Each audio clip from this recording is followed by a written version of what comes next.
అందరికీ నమస్కారం. మీడియా మిత్రులకి స్వాగతం. మనం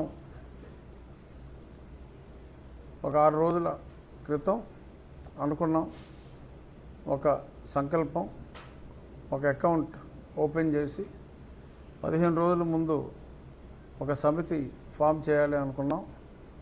సో అందులో రామభక్తుల్ని, ముఖ్యంగా ఎవరైతే గతంలో అక్కడ ఆకివీడులో ఆ రామాలయం ఆ మెయింటెనెన్స్కి వీలైనప్పుడల్లా అక్కడ పరిస్థితుల్ని దాటుకొని పూజా కార్యక్రమాలు నిర్వహించాలనే తలంపుతో కొన్ని దశాబ్దాల పాటు అక్కడ పూజా కార్యక్రమాలు నిర్వహిస్తూ మరి దాని మెయింటెనెన్స్, కరెంటు బిల్లులన్నీ పే చేసుకుంటున్న వారి కుటుంబ సభ్యులు, ఇలా రామభక్తుల్ని వేణుగోపాలరాజు గారు, మాణిక్యాలరావు గారు, ఇలా కొద్దిమంది భక్తులతో ఏర్పాటు చేసిన ఆ సమితి ఆధ్వర్యంలో రామాలయ నిర్మాణం చక్కటి నల్ల రాతితో, కృష్ణశిల అంటారు ఆ నల్లరాయిని, చక్కటి కృష్ణశిలతో, స్థలం తక్కువైనప్పటికీ కూడా చక్కగా అందంగా ఉండేలాగా ఆ తక్కువ స్థలంలోనే శిల్ప సంపద ఉట్టిపడేలా పూర్తిగా రాతితో కొన్ని శతాబ్దాల పాటు చెక్కు చెదరిన విధంగా, చిన్నదైనప్పటికీ చక్కగా కొన్ని శతాబ్దాలైన చెక్కు చెదరిన విధంగా నిర్మించాలనే తలంపుతో మాణిక్యాలరావు గారిని అక్కడ కన్వీనర్గా ఉంచి ఆకివీడులోనే వారి నివాసం, ఆ గుడికి సమీప ప్రాంతంలోనే. సో ఈ అకౌంట్ ఓపెన్ చేయటం కెనరా బ్యాంకులో అద్భుతమైన ఆ స్పందన ప్రజల నుంచి వచ్చింది. రేపు ఇప్పటికే సుమారు 95 లక్షల రూపాయలు అందులో జమైనవి. 100 రూపాయల నుంచి 10,000 రూపాయల వరకు భక్తులు వివిధ రాష్ట్రాల నుంచి, అలాగే వివిధ దేశాల నుంచి కూడా ఆ 10,000 రూపాయలు దాటకుండా కొందరు ఎక్కువ ఇస్తూ ఉన్నప్పటికీ కూడా వద్దు, మీ కంట్రిబ్యూషన్ 10,000 ఇవ్వండి సరిపోతుందనే ఫోన్ చేసిన వారికి కూడా చెప్పి 10,000 రూపాయలు మించకుండా అందరి వద్ద, అంటే ఇస్తా ఉన్న వారి వద్ద డైరెక్ట్గా ఆ అకౌంట్లో జమ చేయమంటం జరిగింది. కొందరు 10,000 రూపాయల చెక్స్ కూడా ఈరోజు కూడా తీసుకొచ్చి ఇవ్వటం జరిగింది. అవి కూడా రేపు ప్రజెంట్ చేసి, ముందుగా ఇంకా చాలామంది భక్తులు మేము ఒక ధ్వజస్తంభం, ఒక భక్తులు వచ్చి ఆ ధ్వజస్తంభాన్ని అంటే టేకు చెక్కతో ఉండే ఒక టేకు చెట్టు ఆర్ దానికి కొన్ని స్పెసిఫిక్ వృక్షాలు ఉన్నాయి. ఆ వృక్షం, ఆ మాను నిటారుగా ఉన్న ఆ మాను మేము ఆ దేవాలయానికి సమకూరుస్తామని చెప్పి కొద్దిమంది భక్తులు కూడా నాకు ఫోన్ చేయటం జరిగింది. సో అంచేత రేపు గుడి కట్టడం ఒక ఎత్తు, గుడి కట్టిన తర్వాత శాశ్వతంగా ధూపదీప నైవేద్యాలు వీటికి మెయింటెనెన్స్ చేయటం ఒక ఎత్తు. పూర్వం రోజుల్లో అంటే రాజులు కావచ్చు, లేకపోతే ఊర్లో దాతలు దేవాలయాలు నిర్మించినప్పుడు కొన్ని ఎకరాలు కూడా దానం చేసి వాటి మీద వచ్చిన ఆదాయంతో ఆ దేవాలయాలు నడిచేలా ఎన్నో ఏర్పాట్లు చేసేవారు. ఇప్పుడు అంతంత భూమి ఇవ్వటం అది సాధ్యమయ్యే పని కాదు కనుక వచ్చే వడ్డీతో ఒక పూజారి అప్పుడప్పుడు చిన్న చిన్న కార్యక్రమాలు చేయాలన్నా, నిత్య నైవేద్యం, ధూపదీప నైవేద్యాలకి అవసరమయ్యే అమౌంట్ కూడా ఒక ఫిక్స్డ్ డిపాజిట్ బ్యాంకులో వేసి ఆ నిధులతో ఆ వచ్చే వడ్డీతో నెల నెల వచ్చే వడ్డీతో ఆ మెయింటెనెన్స్ కూడా ఎవరి మీద డిపెండ్ అవ్వకుండా చక్కగా నడిచే విధంగా కూడా చాలామంది సూచనలు చేశారు. రేపు ప్రారంభం అయిన తర్వాత ఇంకా చాలామంది భక్తులు కూడా మేము ఐటెం వైజ్ కూడా కంట్రిబ్యూట్ చేస్తూ ఉన్నారు.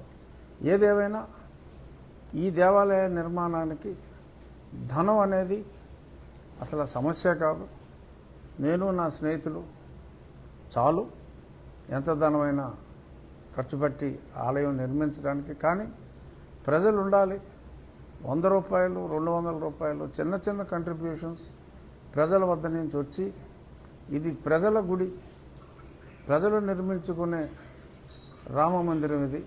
సో కాబట్టి ప్రజల కొరకు ప్రజలే నిర్మించుకున్న ఈ మందిరం, ఈ రామ మందిరం, ఈ రామాలయం వారి కంట్రిబ్యూషనే ఎక్కువ ఉండాలనే తలంపుతో ఈ రకంగా ఒక రెస్ట్రిక్షన్ పెట్టుకుని ఇంతకు మించి డొనేషన్ వద్దు అనే ఒక రెస్ట్రిక్షన్ పెట్టుకుని మేము ప్రజలకి వినతి ఇవ్వటం జరిగింది.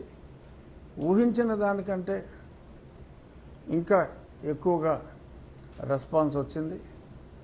రేపు మాణిక్యాలరావు గారు ఆక్వీడు కెనరా బ్యాంక్ వారికి అఫిడవిట్ ఇచ్చి ప్రస్తుతానికి మేము ఈ అకౌంట్ ఇక్కడతో డొనేషన్ల స్వీకరణ ఆపుతున్నామని చెప్పి రేపు చెప్పడం జరుగుతుంది. సో అది ప్రాసెస్ చేయాలి.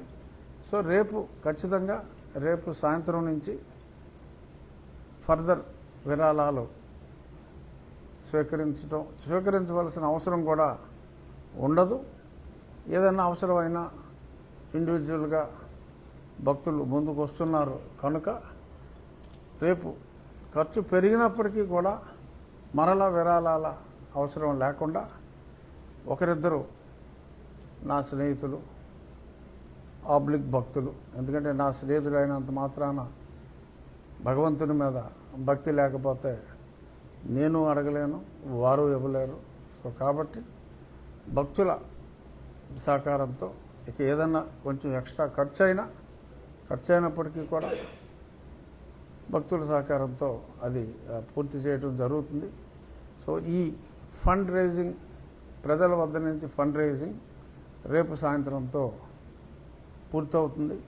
సుమారు ₹1,00,00,000 ఏదన్నా ఒక 50,000 40,000 ఒకవేళ తక్కువైనప్పటికీ కూడా అది కంప్లీట్ చేసి ₹1,00,00,000 నిధితో ఈ రామాలయ నిర్మాణం ప్రారంభిస్తాం. పండితులతో మాట్లాడుతున్నాం. త్వరలో మే 3వ తారీఖు కూడా ఒక ముహూర్తం ఉంది అని చెప్పి వేణుగోపాలరాజు గారు కొంతమంది ఆగమశాస్త్ర నిపుణులతో పండితులతో మాట్లాడటం జరిగింది. అన్నీ అనుకూలిస్తే ఆ తారీఖు, లేదంటే ఎందుకంటే రామాలయం అంటే కష్టాలు ఉంటాయి. అయోధ్య రామాలయం నిర్మించడానికి ఓకే, దానికి శతాబ్దాలు పట్టింది అనుకోండి. ఇది ఎటువంటి బాలారిష్టాలు ఉండే అవకాశమే లేదు. ఏదైనా చిన్న చిన్న చికాకులు లాంటివి నీలికుమారులు ఏదైనా వృధా ప్రయత్నాలు చేసినప్పటికీ కూడా ఇబ్బంది ఏమీ లేదు. ఖచ్చితంగా ఈలోపు మంచి ముహూర్తం చూసుకొని డిజైన్ ప్రకారం ఆ కృష్ణశిల, ఆ రాళ్ళు, ఆ మందిర నిర్మాణానికి కావలసిన రాళ్ళు ఇవన్నీ కూడా ఆర్డర్ ఇవ్వటం జరుగుతుంది. అలాగే సైట్ క్లియరెన్స్ కూడా, చిన్న స్థలమే కాబట్టి 4 సెంట్ల స్థలమే, ఆ సైట్ క్లియరెన్స్ కూడా మంచి ముహూర్తం చూసుకొని ప్రారంభిస్తాం త్వరలోనే. అంటే బేసిక్గా చాలామంది భక్తులు మాణిక్యాలరావు గారికి, నాకు కూడా ఫోన్ చేసి అడుగుతున్నారు, ఎప్పుడు పని ప్రారంభిస్తున్నారు అని ఎంతోమంది ఫోన్ చేసి అడుగుతున్నారు. నిర్మాణం ఎప్పటికి పూర్తవుతుంది అని అడుగుతున్నారు. అందుకనే ఈ ప్రెస్ మీట్. త్వరలోనే ఖచ్చితంగా శంకుస్థాపన చేయటం అనేది మే నెలలో జరిగినప్పటికీ పని ప్రారంభం అంటే రాళ్ళన్నీ కూడా అంటే మొత్తం శిలతో మనం చేసేది కాబట్టి ఆ రాళ్ళన్నీ కూడా వచ్చే వారం ఒక మంచి రోజు చూసుకొని 2-3 ఈ క్వారీ వాళ్ళతో ఆల్రెడీ సంభాషణలు చేస్తున్నాం. వారికి ఆర్డర్ ఇచ్చి ఆ పని సైమల్టేనియస్గా ప్రారంభం అవుతుంది. ఒకసారి మనం గ్రౌండ్ రెడీ చేసుకున్న తర్వాత ఒక 2 నెలల్లో ఆ రాళ్ళు రెడీ అయితే పాలిష్ చేసి ఆ డిజైన్ ప్రకారం అయితే మనం సైట్లో ఎరెక్షన్ చాలా త్వరితగతిన అవుతుంది. గతంలో అంటే సైట్లలోనే ఆ శిల్పులు టిక్కు టిక్కు టిక్కు టిక్కు కొట్టుకోవాల్సి వచ్చేది. ఇప్పుడు అటువంటి అవసరం లేకుండా డిజైన్ రెడీ అవుతాయి. ఈ వివరాలు తర్వాత మాట్లాడతా. మాకు అక్కడ ఒక దగ్గర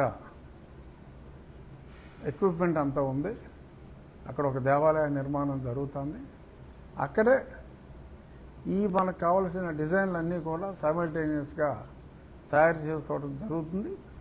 అవన్నీ కూడా సైట్కి వచ్చిన తర్వాత 3-4 నెలల కాలంలో త్వరితగతిన ఆ దేవాలయ నిర్మాణం కూడా ఉన్న టెక్నాలజీని కూడా వాడుకుంటూ ఆ దేవాలయ నిర్మాణం క్రేన్స్ చిన్నదైనా కూడా ఈ స్థలం చిన్నదైనా కూడా ఒక క్రేన్ సహాయంతో డిజైన్ ప్రకారం ఆ రాళ్ళన్నీ ఆ శిల్పాలన్నీ కూడా తీసుకుని వచ్చి శిల్పకళ ఉట్టిపడేలా వారు చెప్పింది. మా శివనాగిరెడ్డి గారు ఎవరైతే ఇదంతా కోఆర్డినేట్ చేస్తున్నారో స్థపతి గారు, ఆయన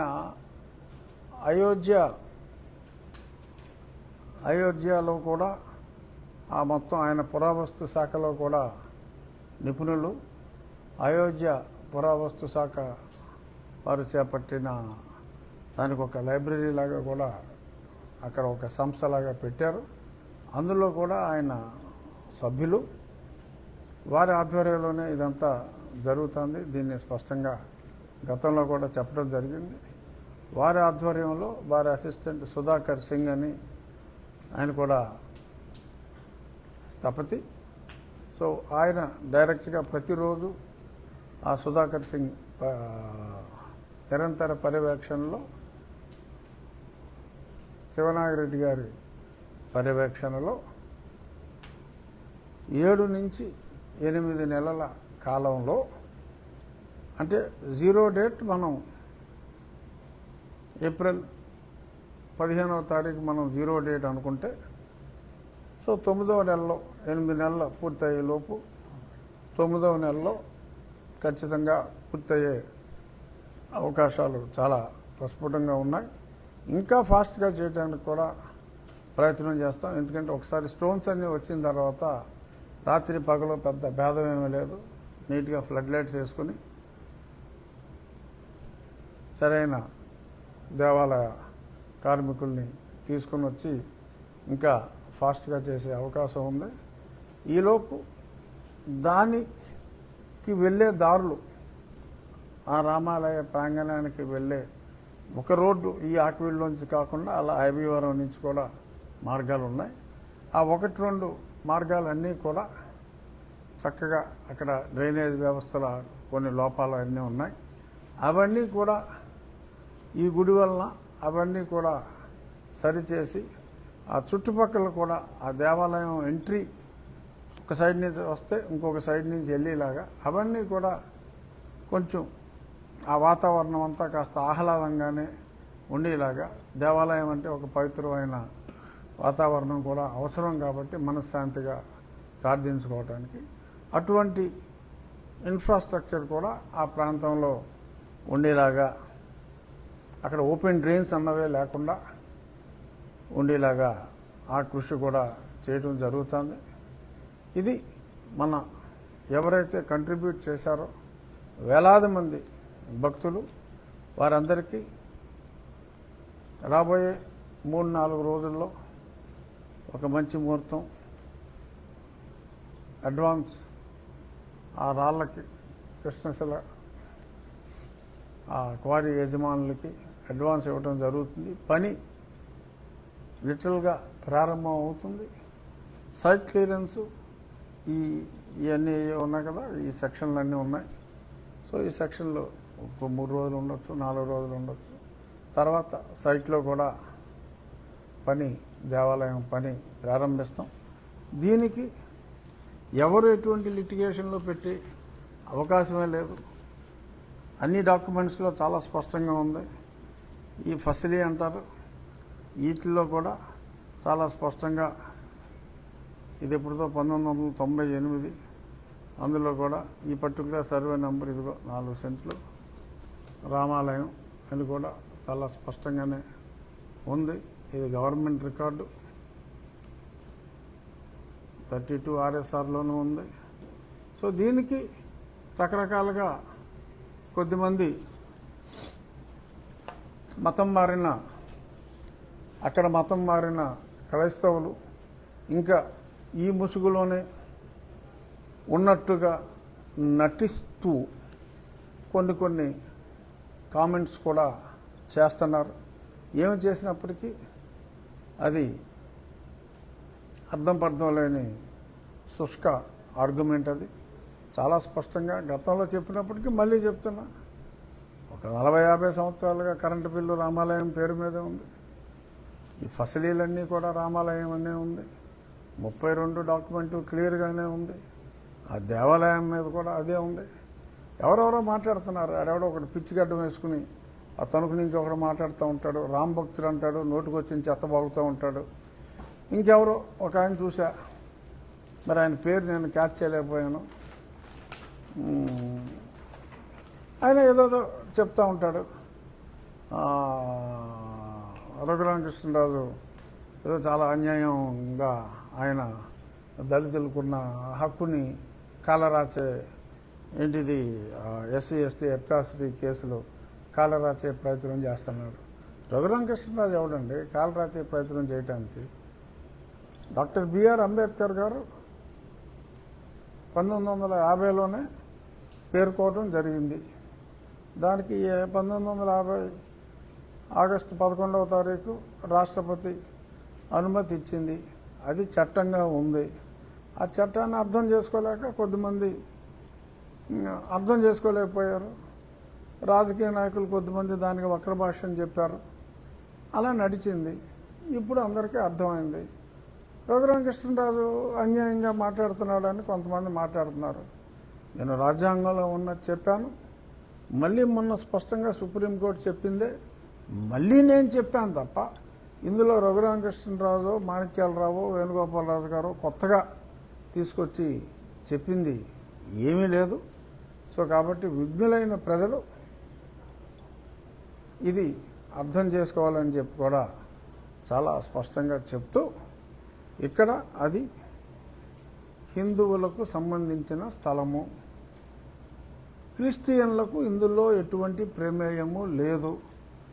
గతంలో అక్కడ హిందువులుగా ఉన్నవారు మేము క్రిస్టియన్లుగా మారిపోయాము, అందుచేత అక్కడ రామాలయం బదులు మేము చర్చి నిర్మించుకుంటాము అంటే కుదరదు. అక్కడ బోళ్ళు చర్చిలు ఉన్నాయి. ఆ చర్చిలో మతం మారిన వారు ఓకే, ఎక్కువ శబ్దాలు చేయకుండా మైకులు ఎట్టేసి ఏదో ఎక్కువ గోల చేయకుండా వాళ్ళు ప్రార్థించుకోవచ్చు, తప్పులేదు. గుళ్ళోకి వెళ్ళిన వాళ్ళు ఏంటి మైకులు ఎట్టి ప్రార్థించుకుంటున్నారా? మౌనంగా దండం పెట్టుకుంటారు, ఏమైనా మనసులో కోరికలు ఉంటే కోరుకుంటారు, వచ్చేస్తారు. సో అలాగే పెద్ద పెద్ద మైకులు పెట్టేసి తెల్లడదామున అర్ధరాత్రి పిల్లలు చదువుకోవడానికి వీలు లేకుండా ఎవరో ఇందాక ఆ ప్రబుద్ధుడు మాట్లాడాడు. అతని పేరు నేను క్యాచ్ చేయలేకపోయా. ఏంటి మైకులు పెడుతున్నారని చెప్పి రఘురామకృష్ణరాజు గారు అంటున్నారు. అంటే మీరేమన్నా పెళ్ళిళ్ళు చేసుకుంటే మైకులు పెట్టుకోవట్లేదా అని ఒక వితండవాద ప్రశ్నలు వేశారు. పెళ్ళిళ్ళు చేసుకుంటే మైకులు ఎవడు పెట్టుకుంటున్నారండి? పెళ్ళిళ్ళు చేసుకుంటే ఓకే, ఆ మంత్రాలు ఆ పెళ్లి హాల్లో మంత్రాలు చదువుకుంటారు తప్పితే ఎక్కడైనా మంత్రాలు మైకు పెట్టి రోడ్ల మీద కనపడేలాగా ఎవరైనా మంత్రాలు చదువుకుంటున్నారా? పుల్లో అసలు మైక్ కూడా పెడుతున్నాడు ఇప్పుడు. సో ఇలా మాట్లాడటం అది సబబు కాదు. ఎవరి మతం వారు ఆచరించుకోండి. ప్రభుత్వం కొన్ని పరిమితులు పెట్టింది. ఒకవేళ మైక్ పెట్టినా దానికి 35 డెసిబెల్స్ అని పెట్టింది. ఆ 35 డెసిబెల్స్ లో ఉండాలి, కానీ సౌండ్ ఎక్కువ పెడుతున్నారని కంప్లైంట్ ఇస్తే వాళ్ళ మీద SC ST కంప్లైంట్ పెడతాం అని ఇలాగా ఒక రకమైన భయభ్రాంతులకి ప్రజల్ని గురి చేసి రుబాబుగా గడిపేశారు. అలాంటి రుబాబులు చెల్లవు అని డెఫినెట్గా ప్రజల్లో ఒక స్పష్టమైన అవేర్నెస్ అయితే వచ్చింది. ఇప్పుడు ఆ అవేర్నెస్ని ఎవరో ఆపలేరు కూడా. ఇన్నాళ్ళు అణచబడ్డ వర్గం ఏదైనా ఉందంటే అణచబడ్డ వర్గం ఎవరు?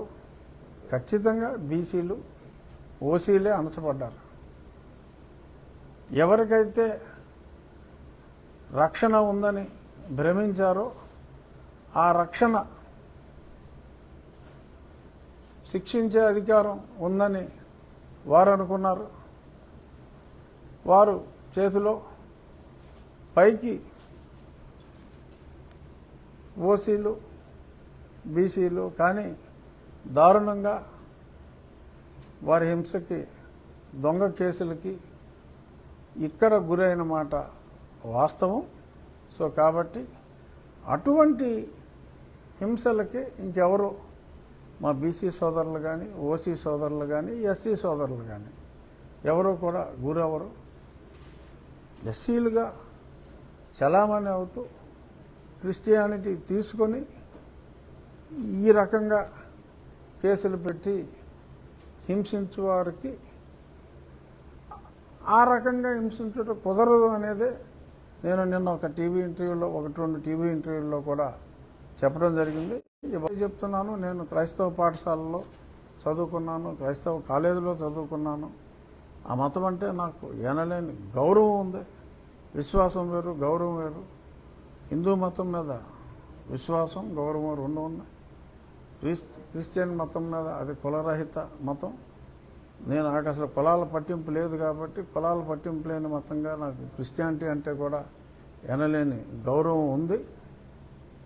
సో కాబట్టి ఎటువంటి మిస్అండర్స్టాండింగ్ క్రియేట్ చేయడానికి ప్రయత్నం చేసిన కొందరు నీలి కుమారులు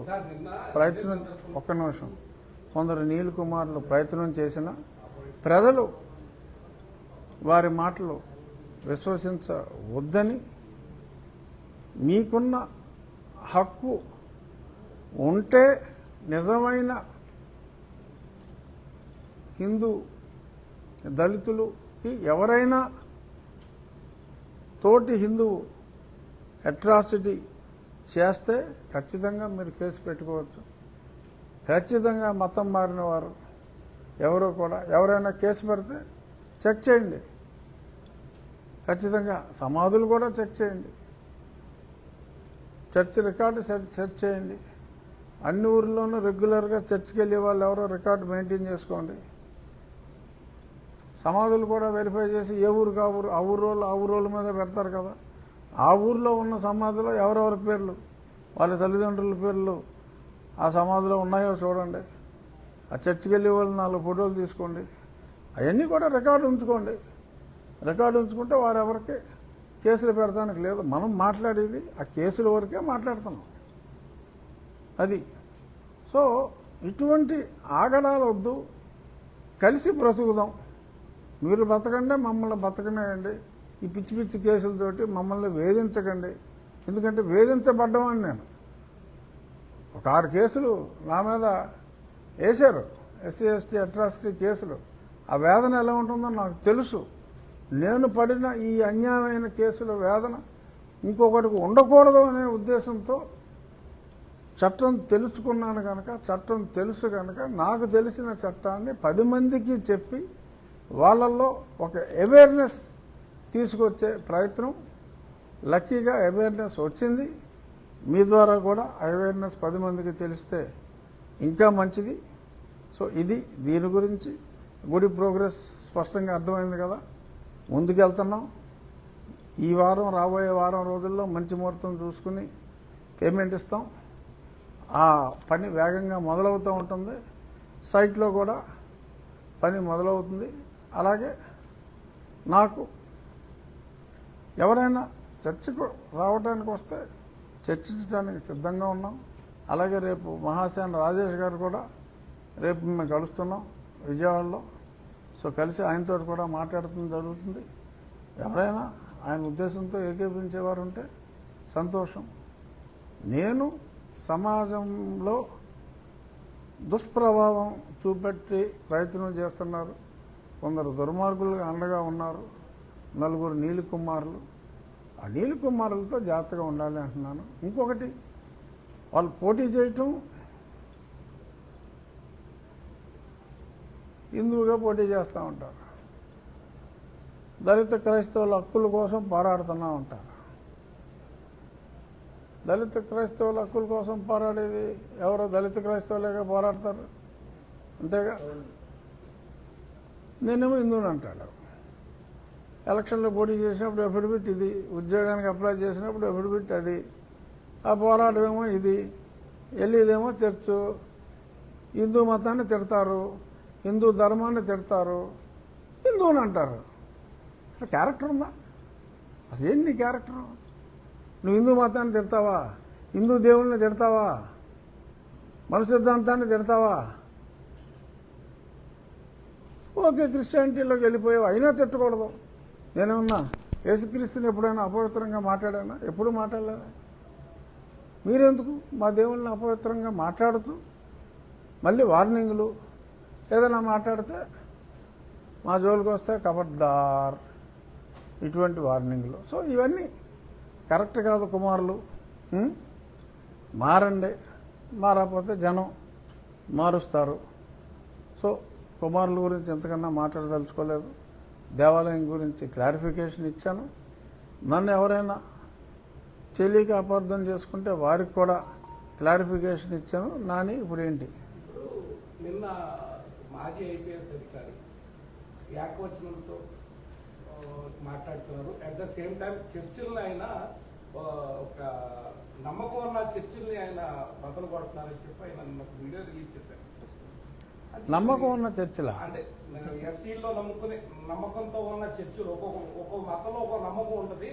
ఆ నమ్మకం ప్రకారం కొంతమంది నమ్ముకుంటున్నారు, ఆ మనోభావాలు దెబ్బతీస్తున్నారని చెప్పి ఆయన విమర్శించారు.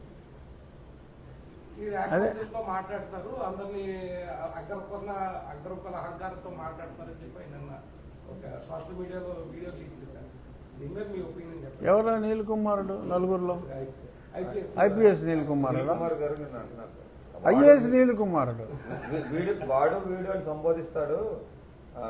మాకు మాట్లాడటం వచ్చు, అతను ఒక రాజ్యాంగబద్ధమైన పదవిలో ఉన్నాడు, ఆ ఎదుటివాడిని గౌరవించడం రాదు, కులాహంకారం వల్ల అట్లా అందరినీ వాడు వీడు అంటాడు అని చెప్పి అన్నాడు. సరే, వీడియోలన్నీ ఉన్నాయి. ఎవరు ఏ రకంగా సంబోధించారో ప్రజలందరూ చూశారు. సో అంచేత మరి వారికి వాడు అనే అలవాటు ఉన్నప్పుడు వాడు అనే వారికి అర్థమయ్యే భాషలో చెప్పాలంటే వారిని వాడు అని అనవలసిన ఆవశ్యకత ఉంది. కాబట్టి ఒక బాధ్యత గల రాజ్యాంగబద్ధ పదవిలో ఉన్న వ్యక్తిని ఏకవచనంలో ఒక వ్యక్తి సంబోధించినప్పుడు వారిని బహువచనంలో మాట్లాడే అంత గొప్ప సంస్కారం నాకు లేదు. సో అంచేత నీవు ఏకవచనములో సంబోధించిన నేను ఏకవచనములో సంబోధించేదను, నీవు బహువచనములో సంబోధించిన నేను కూడా మర్యాదగా బహువచనంలోనే సంబోధించేదను అని ఆ నీలి కుమారులు నలుగురికి కూడా నేను మీడియా ముఖంగా తెలియజేస్తాను. నువ్వేదో అడుగుదాం అనుకుంటున్నావు? పెదపేట రామాలయంలో నంది విగ్రహం గుంతమ్మ అంటున్నారు కదా సార్, అది రేపు పొద్దున్న ఈ నూతనంగా నిర్మించే గుళ్ళో దానికి స్థానం ఉంటుందంటారా? మీకు ఆంధ్రప్రదేశ్లో ఎక్కడైనా ఏదైనా దేవాలయంలో శివాలయం కాని చోట గొంతెనమ్మ అనే గుడిని నువ్వు ఎప్పుడన్నా చూసావా? ఆడెవడో దిక్కుమాలినోడు ఏదో మాట్లాడాడని చెప్పి ప్రతి ఓడి నీకులాగా పెన్ను వచ్చుకుని అడిగేస్తున్నారా ప్రశ్నలు? నాకు తెలుసు కాన్సెప్టు. నేను ఎంతోమంది నిజమైన దళిత నాయకులతో మాట్లాడా.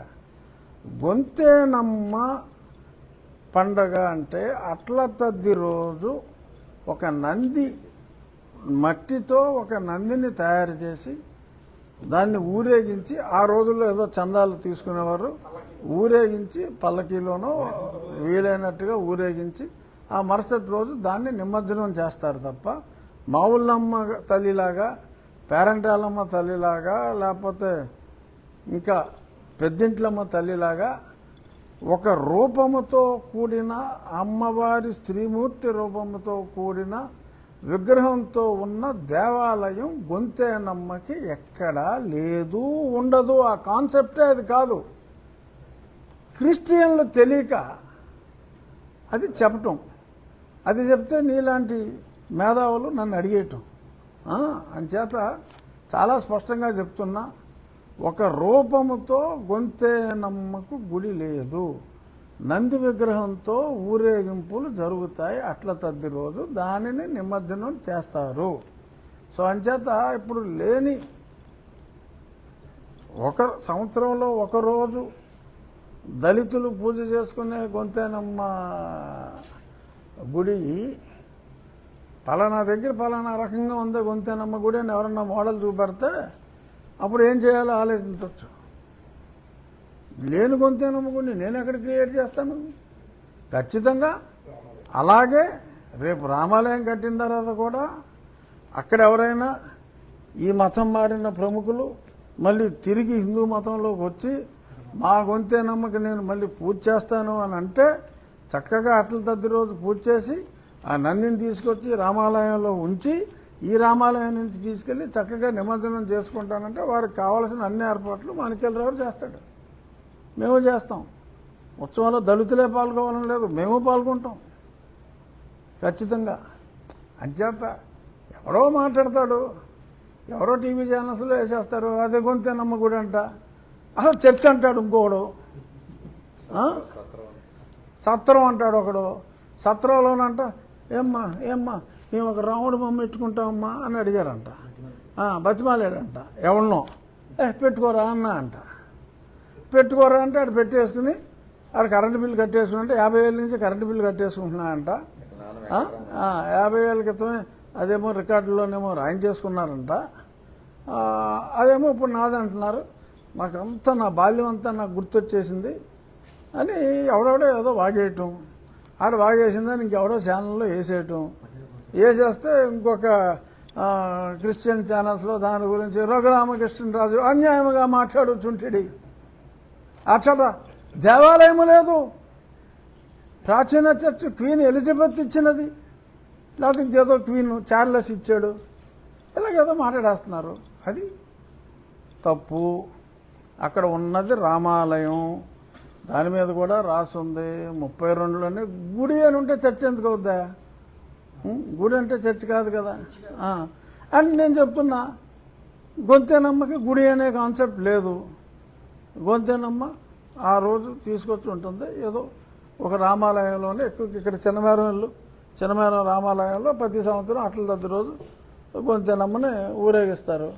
అలాగే మోగల్లో ఉంది గుడి రామాలయమే, అక్కడ కూడా గొంతెనమ్మని తీసుకొచ్చి ఆ అట్ల తద్ది రోజు నిమజ్జనం చేస్తున్నారు. ఎక్కడ జరిగినా అలాగే జరుగుతుంది. సో అంచేత వీళ్ళేదో మాట్లాడుతున్నారు. సో మాట్లాడేది కరెక్ట్ కాదు. ఉడత ఊపులకు ఇంకా బెదిరే వాళ్ళు ఎవరు లేరు. యాక్టివిటీ అని దొంగ కేసులు పెట్టేయటం, దొంగ కేసులు పెట్టకపోతే పోలీసు మీద కూడా కేసు పెట్టేస్తాను జాగ్రత్త ఎస్ఐ అంటే అల్లు భయపడిపోవటం, ఎందుకు వచ్చిందిరా బాబు ఇవని.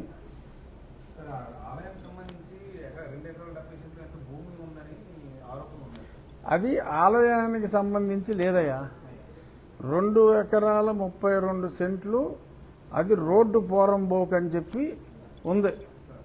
అది ప్రభుత్వ భూమి. ప్రభుత్వం తరపున మేము దాన్ని స్వాధీనం చేసుకున్నాం. ఇప్పుడు కాదు, అసలు ఈ రామాలయం ఉందని నాకు తెలియక ముందే సంవత్సరం క్రితం నేను ఎమ్మెల్యే అయిన కొత్తలో దానికి ఎవరో ఐబారం రోడ్లో ఆ ఇల్లు తీసేటప్పుడు అక్కడ స్థలం ఉందంటే ఎవడో వచ్చాడు, ఏదో సమ్ మిషనరీస్ వాడు. నాకు ఎలిజబెత్ ఇచ్చిందండి, చార్లెస్ అమ్మమ్మ వీళ్ళ తాతయ్యకి ఇచ్చాడంట. చార్లెస్ అమ్మమ్మ, ప్రిన్స్ చార్లెస్ అమ్మమ్మ ఇక్కడ ఒకటి తాతయ్యకి ఇచ్చాడంట. అది మాదండి అని చెప్పి కూర్చున్నారు వీళ్ళు. అదే క్లియర్గా రికార్డు అంతా ఉంది. సో మళ్ళీ ఏదో కోర్టుకు వెళ్ళారు. కోర్టుకు వెళ్తే మళ్ళీ రిపోర్ట్ అడిగారు. ఎంఆర్ఓ గారు క్లియర్గా రిపోర్ట్ ఇచ్చారు. దాని మీద మళ్ళీ తహసీల్దార్ నుంచి ఆర్డీఓ అప్పీల్కి వెళ్ళారు. ఆర్డీఓ గారు కన్ఫర్మ్ చేశారు ఇది గవర్నమెంట్ ల్యాండ్ అని. తర్వాత జేసీ గారి దగ్గరికి వెళ్ళారు, అది కూడా కన్ఫర్మ్ అయింది. సో ఈ రిపోర్ట్ అంతా కూడా కోర్టుకి ఇవ్వడం జరిగింది. ఖచ్చితంగా కోర్టు వాళ్ళు ఒక డాక్యుమెంటు ఏయో సరిహద్దులు వేశారు, సర్వే నెంబర్ వేయలేదు. ఒక ఊహించుకున్న దాంట్లో ఏదో కాగితం ఇచ్చారు, అది బోగస్ కాగితం. అది స్పష్టంగా ప్రూవ్ అయింది. అది ఈ ఆలయాన్ని కాదు, క్వీన్ ఎలిజబెత్ ఇచ్చింది కాదు, విక్టోరియా రాణి ఇచ్చింది కాదు, గవర్నమెంట్ రోడ్డు పోరంబోకు అంటే అది ప్రభుత్వ భూమి. ఆ భూమికి మేము ఫెన్సింగ్ వేసాం, పరిరక్షించాం. ఎవడో చర్చోడు మాదని వెళ్ళాడు. అది రెవెన్యూ రిపోర్ట్ అడిగారు, అది రేపో మాపో దాన్ని కొట్టేస్తారు. ఈలోపు ఎవరో ఈ మధ్యన ఒక ఆయుధం అయిపోయింది. ఎవరో వెళ్ళి ఒక రాత్రి కాడ అక్కడ ఒక అంబేద్కర్ విగ్రహం కూడా పెట్టారు. ఏమవుతుంది, అంబేద్కర్ అందరికీ పూజనీయుడే, విగ్రహం పెట్టారు. రేపు పొద్దున అక్కడ ఏమైనా కన్స్ట్రక్షన్ వచ్చినప్పుడు ఆ విగ్రహం అడ్డంగా ఉంటే ఇంకో పక్క తీసి పెడతారు. ఇప్పుడు అక్కడే సెంటర్లో పెట్టారనుకో, సెంటర్లో బిల్డింగ్ రావాలనుకో, చక్కగా ఆ విగ్రహం తీసి ఇంకో పక్కన పెడతారు. అందరికీ పూజ చేసుకుంటానికి వీలుగా, అందరికీ దండలేయడానికి వీలుగా ఇంకో పక్కన పెడతారు. అంతే. ఏంటంటే ఆక్రమించుకోవాలంటే ఓ జీసస్ బొమ్మ లేకపోతే ఇంకో బొమ్మ పెట్టేస్తే అడ్లిపోతారు జనం, ఎవరో దాని జోలికి రారు అనే ఒక భ్రమలో ఉన్నారు. మీకన్నా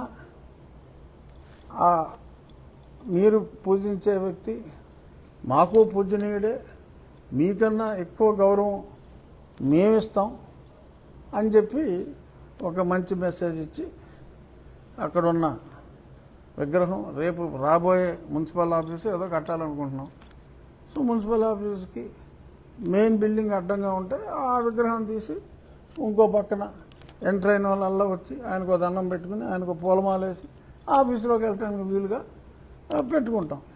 అంతేగాని అంబేద్కర్ విగ్రహం అక్కడ సెంటర్లో పెట్టేస్తే ఎవడో సాగు తెలివితేటలతో అక్కడ బిల్డింగ్ కట్టేయటం మానేయం కదా.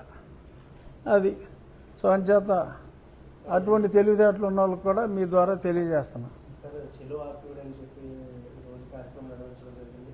చాలా మందిని కూడా నిర్బంధించడం జరిగింది. ఆల్రెడీ మీరు చెప్పిన సందర్భంలో గుడికి ఆల్రెడీ డొనేషన్లు వచ్చినాయి, త్వరలోనే పని ప్రారంభిస్తామని చెప్పి వచ్చారు. సమస్య పరిష్కారం అవుతుంది. ఇప్పుడు మళ్ళీ ఒక్కోసారి పిలిపిస్తామని కూడా గ్రూపుల్లో మెసేజ్లు పెట్టుకోవడం జరుగుతుంది సార్. గ్రూపుల్లో ఎవరో మెసేజ్ పెడితే నేనేం చేస్తానమ్మా, 144 సెక్షన్ ఉంది కాబట్టి ఎవరిని రావద్దు అని పోలీసులు చెప్పారు. సో అంచేత 144 సెక్షన్ ఉన్నప్పుడు ఎవరో సాధారణంగా రారు. అది లేకుండా ఉంటే కనీసం 10,000 మంది వచ్చి ఉండేవారు. అది ఉంది కాబట్టి అంత 500 మంది ఎంతమంది వచ్చారంటున్నారు. తక్కువ మంది వచ్చారు, తెలియక వచ్చి ఉండొచ్చు. సో వారిని ఆపారు, వారు వెళ్ళిపోతారు. సో గుడి ప్రోగ్రెస్కి భక్తుల ఆవేదనకి సంబంధం లేదు. గుడి ప్రోగ్రెస్ చాలా ఫాస్ట్గా ఉంటుంది. అదే చెప్పాను కదా, ఆర్డర్ ఇస్తున్నాం, ఆ రాళ్ళు రెడీ అవుతాయి. అది దేవాలయం సంబంధించింది, రామాలయానికి సంబంధించింది. ఆ ప్రాంతంలో ఉన్నది, ఆ ప్రాంతంలోనే చక్కటి అందమైన రామాలయాన్ని నిర్మిస్తున్నాం. ఇది తథ్యం. ఇందులో ఏమీ ఎవరు ఆపేది లేదు, ఆపగలిగేది లేదు. దీనివలన ఎటువంటి లా అండ్ ఆర్డర్ ప్రాబ్లమ్స్ రావు. కావాలని చెప్పి ఎవడో గిల్లిగజ్జం పెట్టుకుని ఇవాళ రామాలయ స్థానంలో రామాలయం కడటానికే వీల్లేదు అంటే హిందూ దేశంలో హిందూ మెజారిటీస్ ఉన్న చోట పాశ్చాత్య దేశం పరాయి దేశం మతం వాడి దగ్గర పర్మిషన్ తీసుకుని నీవు ఇక్కడ నిర్మించేటకు వీలు లేదు అంటే చేతులు ముడుచుకొని ఎవరో కూర్చోరు. ఎందుకంటే రామాలయంలో కూడా నువ్వు రామాలయం కట్టుకోపోతేలా? మనం కట్టేదేంటి? ఒక రామాలయం శిథిలం అయిపోయింది కాబట్టి ఇంకొక చక్కటి రామాలయం అక్కడ నిర్మించుకుంటాం అంటున్నాం. రామాలయం స్థానంలో రామాలయం. సో అంచేత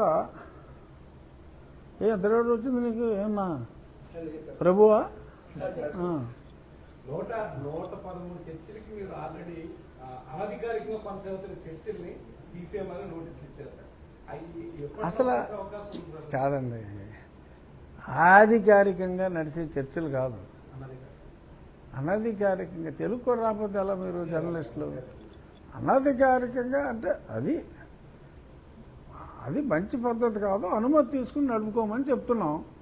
చూద్దాం, అనుమతి తీసుకుంటారేమో. అంచేత ఈ చర్చలు ఇప్పుడు అనవసరం. సో అనవసరమైన చర్చ అవసరమైన సమయంలో మరీ అనవసరం కాబట్టి ఇక్కడితో ముగించేద్దాం. Thank you.